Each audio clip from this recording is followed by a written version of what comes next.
과열이 된 부분들도 분명히 맞는 양상인 것 같거든요. 그렇기 때문에 지금은 보유자의 영역일 것 같고요. 신규 매수자 분들은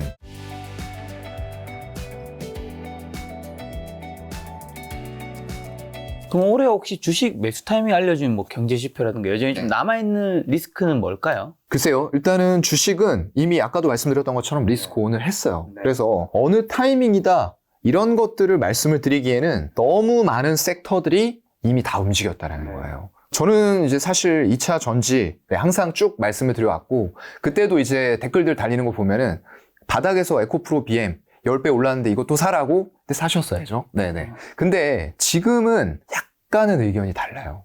네. 지금도 이제 여기에서 물론 갈 자리들이 중장기적인 관점을 놓고 보면 남아있을 수는 있을 것 같아요. 하지만 과열이 된 부분들도 분명히 맞는 양상인 것 같거든요. 그렇기 때문에 지금은 보유자의 영역일 것 같고요. 신규 매수자 분들은 글쎄요. 물론 5일선에 또 벽을 타고 더 올라갈 수도 있어요. 왜냐하면 지금은 공매도 이런 쪽들에서 숏스키즈라고 하죠. 숏커버가 아닙니다, 여러분들. 스키즈, 쥐어짜는 거예요. 정말 울면서 쥐어짜면서 여기서 더 손실이 나는 건 못 보겠다. 울면서 짜면서 그냥 사서 커버를 하는 거예요. 그렇기 때문에 숏스키즈가 나올 정도로 주가가 올라왔어요. 네, 이런 과정에서 추가적으로 올라갈 수는 있겠지만 글쎄요. 굉장히 좀 위험한 영역이다라고 좀 생각이 들기도 하거든요. 물론 이것도 마찬가지입니다. 유동성들이 더 들어와서 이 기대감들, 향후에 몇 년 밸류, 그리고 2차 전지가 시작이 됐고 미국이 올해가 원년인데 이거 기대감 크지 않냐라고 하면서 펄을 높이고 주가 수익 비율을 더 준다라고 하면 이건 개인의 의견이기 때문에 저도 뭐 그거에 대해서 반론을 들 수는 없어요. 하지만 그런 부분들에 대해서 여러분들이 좀 명확하게 의견이 좀 서 있으시고 해야지 남의 말을 듣고 무조건 가다 보면은 이걸 도대체 어떻게 빠졌을 때 대응은 어떻게 해야 되지? 올랐을 때 어디에서 팔아야 되지? 이런 것들이 하나도 정립이 안 돼 있다는 거예요. 네, 그래서 그런 부분들이 좀 명확하게 하고 들어가실 수 있는 분들이라고 하면은 관계가 없겠지만 그게 아니고 단순하게 이거 나중에 10배, 20배 더 올라갈 거니까 지금 사도 관계 없습니다. 이런 것들은 여러분들의 판단을 좀 더 세우실 수 있는 분들에 한해서 좀 들어가시는 게 맞지 않을까라고 생각도 합니다. 자, 그럼 2차 전지 섹터의 종목 좀 한번 점검 한번 해보도록 하겠습니다. 여러 종목들. LG 에너지솔루션, LG학, 그리고 삼성 SDI, SK이노베이션, 셀부터 한번 볼까요? 네, 제가 항상 이제 배터리 쪽 말씀드릴 때 말씀드리는 세 가지가 있어요.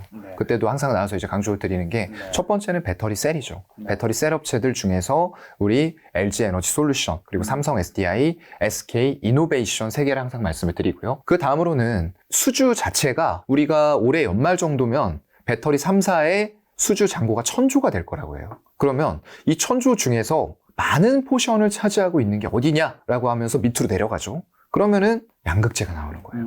그 중에서도 하이니켈 양극재. 왜냐하면 올해가 미국의 전기차 원년일 텐데 미국에서는 어떤 차들이 많이 팔리죠? 중대형, SUV, 픽업 트럭. 픽업 트럭 이런 것들이 웬만한 승용차 다 제치고 판매 1위에서 3위까지 항상 휩쓰는 나라가 미국이에요. 그렇다 보니까 큰 차들이 많이 들어간다는 겁니다. 그렇다 보니까 주행거리라던가 무게면에서 하이니켈 배터리들 이런 것들이 각광을 받을 수밖에 없다라는 거예요. 그래서 우리나라의 배터리 3사에게 미국의 완성차 업체들이 조인트 벤처 형식으로 미국에 공장 짓자라고 제안이 들어오고 있는 거고요. 그런 것들 때문에 미리미리 수주들이 이미 다 쌓여 있어요. 그래서 어느 정도 확정적인 실적들이 나올 수밖에 없는 분야가 이 배터리 셀 쪽이 될 거고요. 1000조 말씀드렸는데 그러면은 양극재가 그중에서 차지하는 원가는 얼마냐? 보통 40에서 60, 뭐 많게는 70도 얘기하시는 분들도 있어요. 근데 보수적으로 잡아서 그냥 50이라고 평균 내보겠습니다. 그러면은 1000조 중에서 양극재가 얼마죠? 500조예요. 그렇다 보니까 배터리 아저씨가 말씀하시는 게 양극재 업체들 많이 말씀하셨어요. 에코프로 BM 이런 쪽들 말씀하셨죠. 에코프로 BM 당연히 이제 세계 최고의 양극재 업체 맞고요. 그렇다 보니까 그런 에코프로 BM이라던가 뭐 LNF, 코스모 신소재, 그리고 포스코 케미칼 이런 쪽들을 제가 1단계에서 내려오는 2단계 중에서 이제 양극재 업체로 말씀을 드리는 거고요. 또 양극재 중에서 원가 비중을 많이 차지하는 거 어떤 거냐? 최근에 이제 미국의 IRA법 그리고 유럽의 CRMA라고 해서 이 광물 자체를 굉장히 크리티컬, 휘토류 이런 쪽들이 되겠죠. 이런 것들을 좀 전략적으로 우리가 개발하고 가져가야 된다라는 그런 정책들을 많이 펴고 있고요. 중국이 이런 쪽들에서는 사실상 밸류체인을 상당 부분 많이 담당을 하고 있습니다. 그렇다 보니까 중국을 우리 국제사회에서 이런 쪽들, 반중 세력이라고 좀 봐야 되나요? 그런 쪽들이 고립을 시키려고는 하는데 이런 쪽들을 고립을 시키려고 하다 보니까 결국에는 당장 미국에서 올해 전기차 원년으로 나가야 되는데 중국 걸 완벽하게 배제시키면은 전기차 만들 수 있을까요, 여러분? 못 만듭니다. 왜냐면 광물이라는 것들은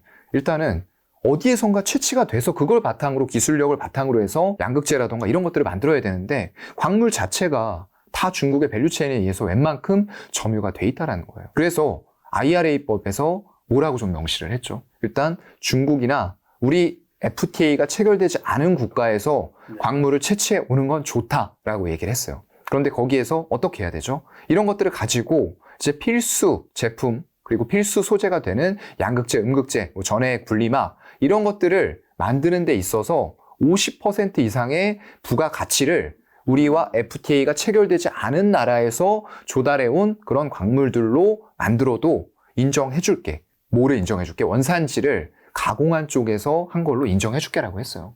그렇다 보니까 이런 정제 가공 기술력이 훨씬 더 중요해진 거예요. 네. 그러면서 리튬 관련주들이 좀 부각을 받았던 거죠. 네. 또 리튬의 가격들이 지금은 이제 뭐 탄산 리튬도 그렇고 수산화 리튬도 그렇고 좀 고가 대비해서는 밀리고 있어요. 하지만 오히려 그런 것들이 기회 요인이 될 수도 있다는 거죠. 수산화 리튬 이쪽은 배터리 등급이에요.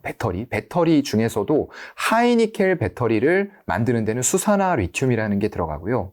LFP 배터리죠. 중국에서 주로 하고 있는 리튬 인산철 배터리를 만드는 데는 이쪽에는 탄산 리튬이라는 게 들어갑니다. 그래서 탄산 리튬이 아닌 지금 우리는 수산화 리튬이 많이 필요한 거예요. 하이니켈 배터리이기 때문에. 그런데 이런 쪽들을 정제하는 기술, 이런 게 이제 결국에는 포스코 홀딩스 같은 쪽들이 아르헨티나 염호까지도 보유를 하고 있잖아요. 그런 쪽들이 미국과 FTA 체결은 안 되어 있지만 결국 거기에서 이런 인산 리튬 형태로 만들어서 가지고 광양제철소나 이런 식으로 가져와서 여기서 탄산 리튬 만들어서 수산화 리튬으로 정제까지 한다. 라고 했을 때는 그만큼의 미국에서 원하는 부가가치를 만들어냄으로써 원산지가 한국으로 인정이 된다는 거예요. 그렇기 때문에 포스코 같은 쪽들이 염호까지 보유한 상태에서 정제 가공할 수 있는 기술까지 가지고 있기 때문에 지금 주가가 오늘 같은 경우에도 리튬 다 빠지는데 또 올라가고 있어요. 좀 특이한 케이스가 될 것 같은데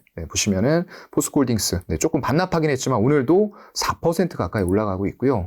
네, 이런 식으로 일봉이 올라왔죠. 이 무거운 종목이 지금 작년 9월 말 기준 21만 원이었는데 2배가 올랐어요. 네, 여기서부터. 근데 여기에서도 이제 제가 그때 말씀드렸던 건 있어요. 외국인들의 지분율은 조금은 왜 팔까? 이 생각은 조금 해봐야 될 것 같아요. 그래서 많이 올라왔지만 외국인들은 계속 줄이고 있죠. 지분을. 그래서 이런 것들은 조금 더 유심히 살펴볼 필요는 있겠지만 어쨌건 예전에 포스코는 철강사, 낮은 밸류를 봤던 전통 굴뚝 산업이 아니고 여기에서 리튬 정제 그리고 리튬의 원재료가 되는 이런 부분들을 가져올 수 있는 아르헨티나 염호까지 보유한 부분이기 때문에 결국은 지금 당장은 철강 캐시카우가 크게 나온다고 하더라도 이 나오는 리튬, 나올 리튬의 캐파에 얼마만큼의 기대감을 부여를 하느냐에 따라서 주가는 또 움직일 수가 있다는 거죠. 이런 부분들 좀 보시면 될 것 같고요. 그래서 제가 항상 말씀드리는 건 3단계예요. 배터리 셀이 있고요. 그리고 그 다음으로는 양극재.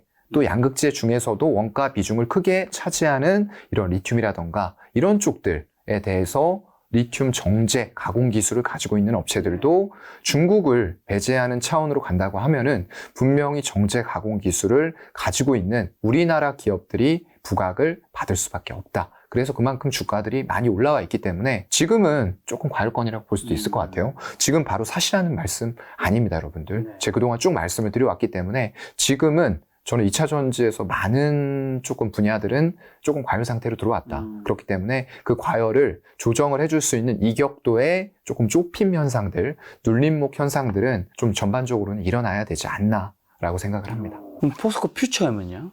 네. 그게 이제 아까 말씀드린 포스코 케미칼이 사명을 바꿨죠. 포스코 퓨처엠도 뭐 마찬가지죠. 네, 양극재 중에서도 뭐 이 양극재 쪽은 딱 하나씩을 꼬집어서 말씀드릴 필요는 없을 것 같아요. 다 지금의 분위기 자체가 워낙에 크게 가고 있고 미국의 전기차 원년이라는 부분을 여러분들이 기억을 하셔야 될 것 같아요. 그래서 모든 미국의 완성차 업체들이죠. 뭐 포드, 스텔란티스, 폭스바겐 이런 쪽들이 전부 다 뛰어들어서 예전에는 테슬라 혼자서 해오던 영역들을 대체해 나가고 있는 거예요. 물론 테슬라가 거기에 맞서기 위해서 차량 가격 계속 인하하고 있습니다. 그런데 그쪽은 인하할 만한 영업이익률 폭을 가지고 있어요. 전기차의 영업이익률이 25%가 넘습니다, 여러분. 그런데 다른 업체들은 그렇지 못하다는 거예요. 그래서 테슬라가 가격 내려서 경쟁한다고 하더라도 다른 업체들이 과연 가격 인하에 무조건 뛰어들 수 있느냐? 그건 아닐 것 같아요. 그래서 지금 현대차, 기아차, 특히나 기아가 맏형보다도 영업이익률이 올해 더 높을 것 같아요. 전체적으로 봤을 때 1분기 기준으로 봤을 때 기아 영업이익률이 10% 가까이 나올 것 같고요. 올해 연간으로 봤을 때에도 거의 10%를 달성할 수 있을 것이다라고 증권가에선 예측을 하고 있어요. 근데 문제는 뭐죠? 여기에서 이제 전기차에 대해서 밸류가 지금 먹여지는 시대지 기존의 내연기관차 많이 팔고 숫자가 잘 나온다고 해서 여기에다가 높은 기대감으로 펄을 높게 부여해 줄 수 있는 그런 상황은 아닌 것 같아요. 제가 볼 때는. 그래서 저는 완성차 업체보다는 일단 왜냐하면 현대차, 기아는 전기차 보조금 혜택을 현재로서는 받을 수 있는 방법이 리스, 상업용 이런 쪽들밖에 없잖아요. 네, 그렇기 때문에 일단은 저는 지금은 이런 배터리 셀 그리고 양극재 쪽 하지만 지금 당장은 아니고 어느 정도 신규 매수자분들은 눌림목이 나오기를 조금 기다려서 접근하는 게 좋을 것 같다. 그래서 포스코 퓨처 M도 마찬가지고요. 에코프로 BM도 뭐 차트만 한번 보고 넘어가면은 마찬가지가 될 것 같아요. 이런 과열 상태에서 저는 사실 못 사겠어요. 그래서 이격을 준다라고 하면은 이런 식으로 21선 쪽까지 이제 가격이 횡보한다거나 하면은 이 5일선, 11선이 내려오면서 21선은 계속 올라가거든요. 그럼 붙을 이런 이격이 좁혀지는 자리들이 나와요. 이런 쪽을 눌림목으로 공략을 좀 하셨으면 좋겠고요. 코스모신 소재도 마찬가지입니다. 뭐 차트가 거의 다 비슷해요. 네, 그래서 양극재는 이 정도로 말씀을 좀 드리면 될 것 같습니다. 에코프로는요? 네, 에코프로 같은 경우에는 뭐 이제 지주사죠. 그러면서 이쪽은 약간 에코프로의 장점은 수직 계열화가 잘 돼 있다는 거예요. 그래서 수직 계열 쪽을 코스모 그룹도 이런 쪽을 좀 추구를 하고 있는 것 같고요. LNF가 조금 이제 디밸류에이션을 받는 이유는 직납을 테슬라에 함으로써 테슬라가 아직도 많이 팔고 있습니다. 뭐 점유율이 떨어졌다고는 하지만 전기차의 판매 대수 자체가 커질 거기 때문에 메가팩토리 이런 것들 지으면서 앞으로도 많이 팔 거예요. 그래서 문제는 이걸 얼마만큼의 많은 양을 테슬라에게 직납할 수 있느냐, 그리고 거기와 더불어서 다른 고객사를 확보를 얼마만큼 빠르게 해나갈 수 있느냐, 이게 관건이 될 것 같은데요. 그래서 결국은 뭐 에코프로 같은 경우에는 수직 계열화 하면서 여기에서 이제 전구체라던가 양극재의 전 단계 물질이라고 합니다. 이런 것들까지도 생산할 수 있는 체계를 갖춰 놓으면서 명실상부하게 제가 볼 때는 2차 전지에서는 밸류체인을 가장 잘 구축하고 있는 회사가 아닐까. 물론 포스코도 마찬가지예요. 염호라는 걸 가지고 있기 때문에 이 원재료가 된다는 걸 가지고 있는 거는 굉장히 큰 메리트거든요. 그래서 포스코홀딩스, 에코프로 그룹 둘 다 그런 수직 계열화의 관점으로 지켜보시면 될 것 같습니다. 첨보도 좀 보도록 할게요. 첨보가 그동안에 사실 좀 소외되다가 요즘에 좀 올라오고 있어요. 네. 그동안에는 정말 이거 2차 전지 맞나라고 생각이 될 정도로 주가 흐름이 정말 재미없었어요. 그래서 제가 이제 항상 말씀드리는 게 이게 지금 또 많이 올라있기 때문에 이것도 이 부분만 들으시는 분들은 그래서 또 지금 양극재 사라는 거냐 이렇게 들으실 수도 있는데 아까도 말씀드렸던 것처럼 눌림목을 신규 매수자분들은 공략할 필요는 있을 것 같다라는 말씀 드렸고요. 첨보 같은 경우에도 이쪽은 이제 전해 얘기예요. 그 배터리를 만드는 데 있어서 중요한 이제 4대 소재가 있어요. 양극재, 음극재, 그리고 전해액, 분리막. 그 외에는 뭐 동박이라던가 이런 것들이 있겠죠. 그래서 지금 음극재라던가 분리막 이런 쪽들도 원가 비중으로 따지면 한 12% 정도 차지해요.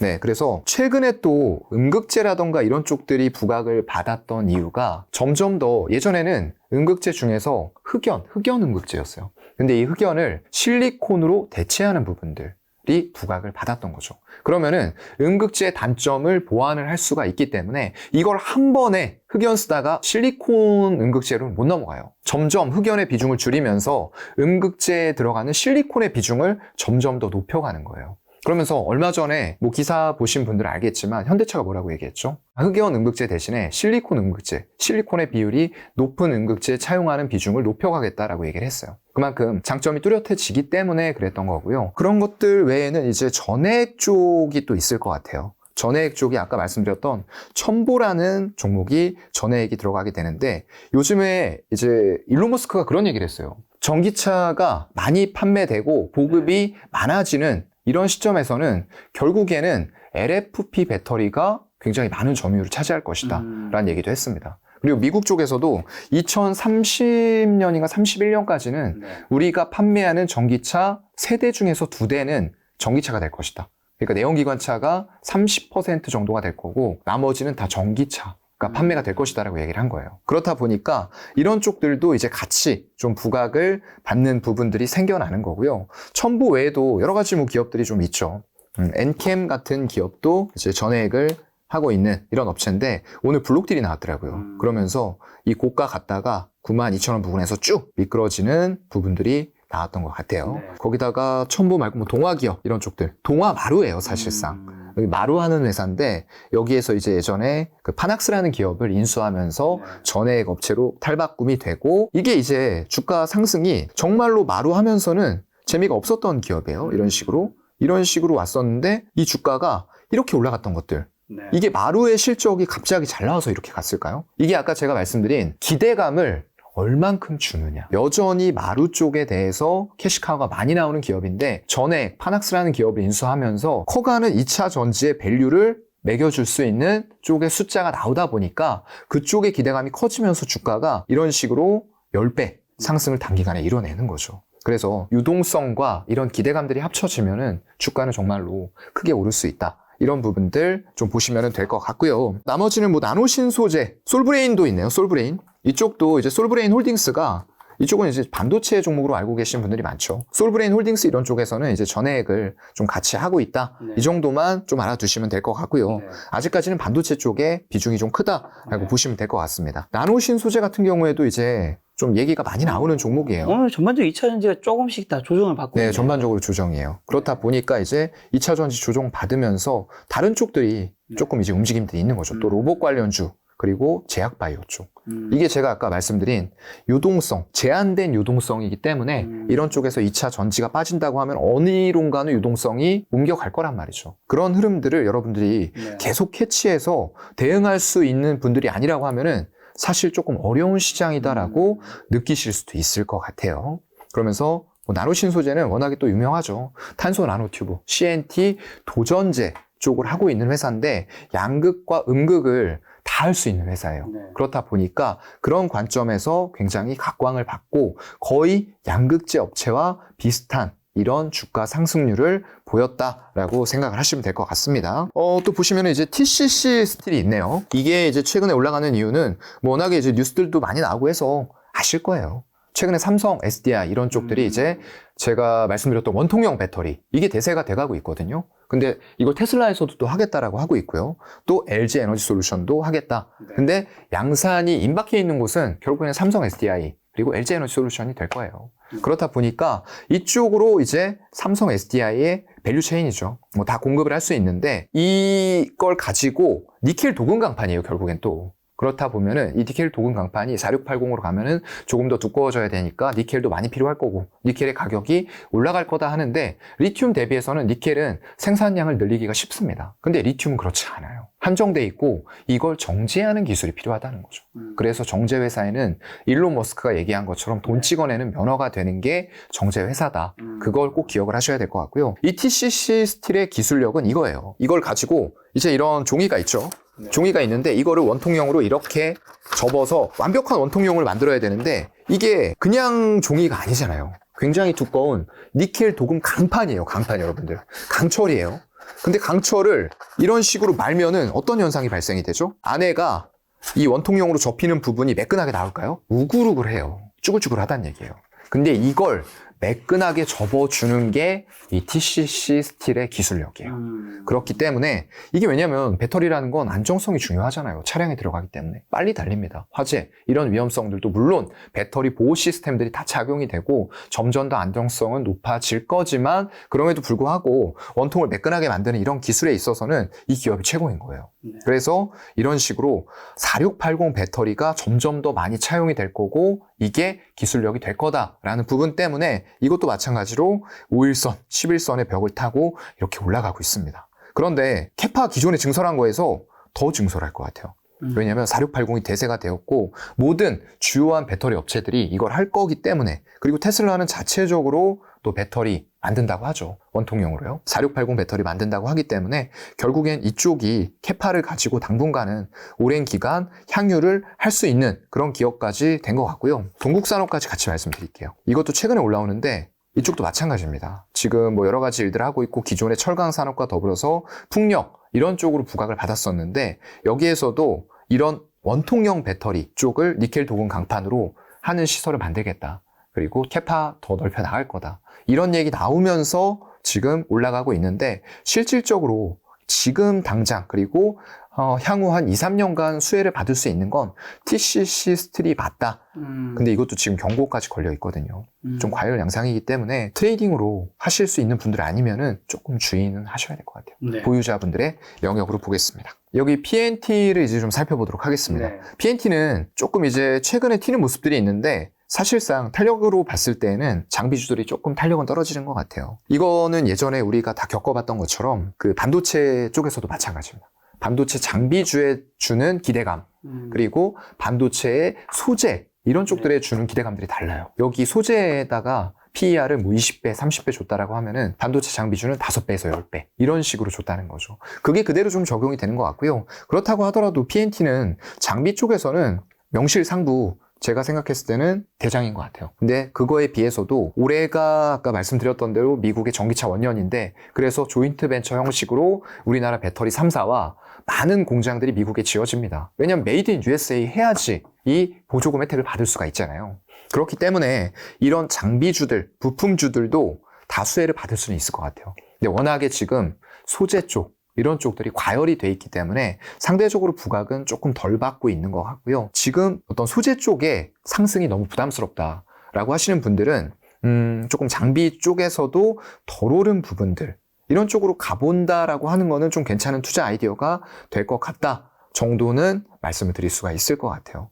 그래서 근데 이런 장비 쪽도 뭐 정말 조금 무겁고 안 가는 이런 종목들은 이렇기도 하지만 가는 종목들 보면 또 그렇지도 않아요. 네, 윤성 FNC 그냥 양극재 업체죠. 네, 양극재 업체처럼 가는 이런 좀 기업인데 이런 쪽도 이제 차세대 2차 전지 관련해서 뭐 기술 개발하고 있다 이런 뉴스들 나오고 있거든요. 결국에는 장비주예요. 근데 이제 신규 시설 투자하고 이러고 있는데 아직까지 숫자가 PNT처럼 크게 나오고 있는 기업은 아니라는 거죠. 여기 보면은 작년에가 300억의 영업이익 냈어요. 그런데 지금 이제 올해 2배 정도 튄다라고 보고 있어요. 증권업계에서는. 그래서 640억. 뭐 그냥 계산하기 쉽게 700억 낸다고 볼게요. 그러면 영업이익률 대비했을 때 글쎄요. POR이라고 하는데 영업이익 대비해서 주가의 시총이 몇 배냐? 이거 계산하는 거거든요. 1조 2천억 잡으면은 대략 뭐 몇 배 정도 될까요? 한 16배 정도 되는 것 같거든요. 네. 근데 이제 PNT라는 기업 아까 좀 비교해서 말씀드리면 이게 시총이 지금 1조 3천억이에요. 그런데 우리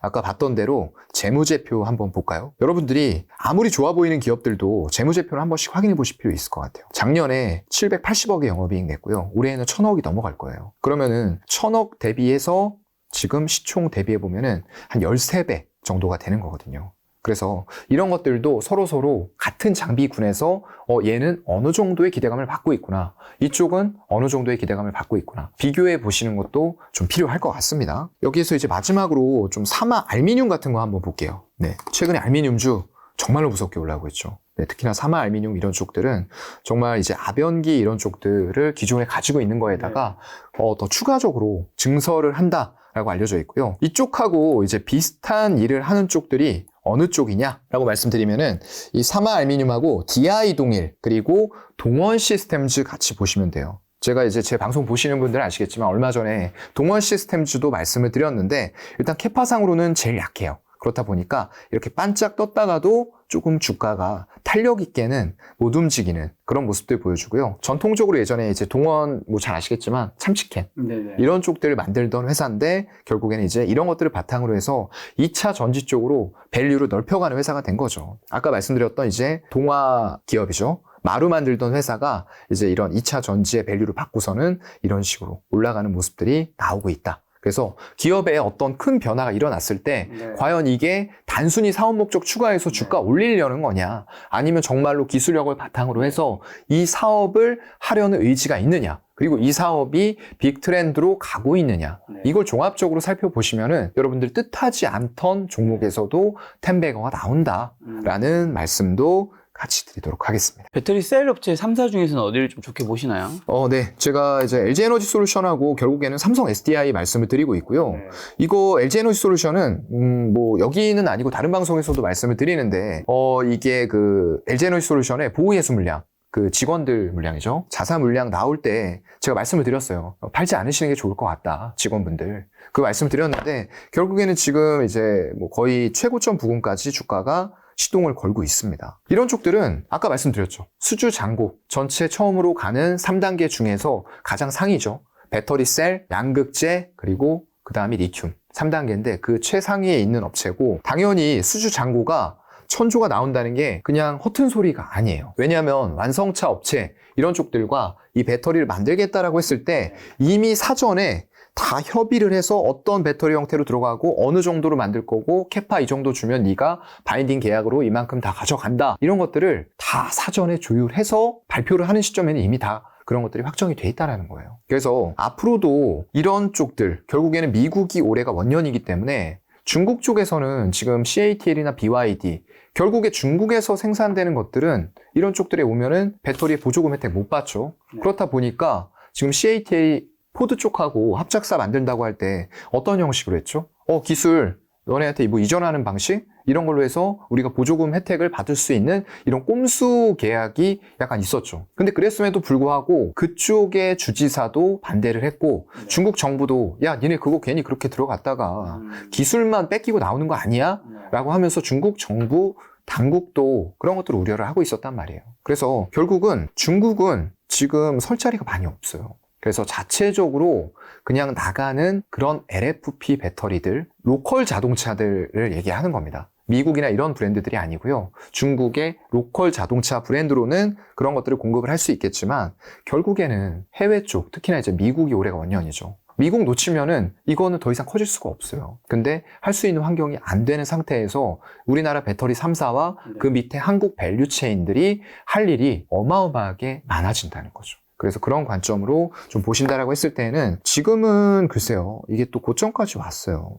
그렇다 보니까 그렇다고 해도 뭐 외국인들이 특별히 지분을 줄이지는 않습니다. 제가 이제 이거는 상장 때부터 뭐 꺾였을 때도 계속 말씀을 드렸죠. 이런 것들 오히려 이제 살 기회다. 그래서 이거를 뭐 중국의 CATL, BYD하고 자꾸 비교를 하는데 왜 비교를 하냐라고 말씀을 드렸어요. 그쪽은 LFP가 아직도 주력이고 중국의 로컬 업체로만 공급을 하고 있고, 우리나라의 배터리 3사는 하이니켈이에요. 하이니켈. 물론 그쪽도 하고 있지만 그쪽의 수율이 잘 나올까요? CATL, BYD? 안 나와요. 하이니켈이라고 하면 보통 80% 이상의 니켈이 들어가야 되는데 그거에서 수율을 잘 뽑아낼 수 있을까?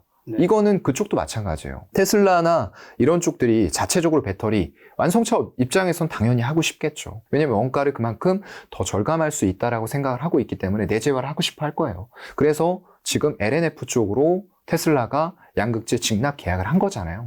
근데 그게 과연 수율이 빠르게 잡힐까? 그 관점이 이제 지금 SK온, SK이노베이션이죠. SK온이 겪고 있는 그런 상황인 거예요. 지금 우리나라 배터리 3사가 다 좋지만 SK온은 아직까지 수율이 안 잡히고 있다는 거예요. 물론 언젠가는 잡힐 겁니다. 그래서 그 잡히는 부분들과 더불어서 미국이 원년이 된다라고 했을 때는 제가 예전에는 LG 에너지 솔루션과 삼성 SDI에만 말씀드렸어요. 근데 이제는 SK이노베이션도 조금 볼 때가 됐다라는 말씀을 얼마 전부터 좀 드리고 있는 그런 상황이고요. 그렇다고 해서 지금 뭐 바로 사셔야 된다, 그런 건 아니고 아직까지도 정유 쪽이 차지하는 포션이 너무나도 크기 때문에 이쪽에 대해서는 조금 다시 한번 신규 매수자로서는 매수할 수 있는 기회를 충분히 줄 수 있기 때문에 너무 서둘러서 사지를 마시되, 이제는 SK이노베이션도 저는 좀 같은 영역의 범주에 배터리 3사를 보자, 예전엔 2사였잖아요. 3사를 보자라는 관점으로 조금 같이 넣고 싶습니다. 지금 그러면 많이 오른 어쨌든 2차 전지, 뭔가 차장님 지금 신규 매수는 추천하지 않으시는 것 같은데 앞으로 좀 언제쯤은 매수를 좀 추천하시는 타이밍이 있고, 그 다음에 다음에는 어떤 종목을 좀 더 사야 될까요? 글쎄요. 참 어려운 질문이 될 것 같은데요. 네. 그래서 아까 말씀드렸던 오히려 지금 과열 양상에서 지금 신규 매수자분들 너무 이제 이게 포모 현상이 될 수가 있을 것 같아요.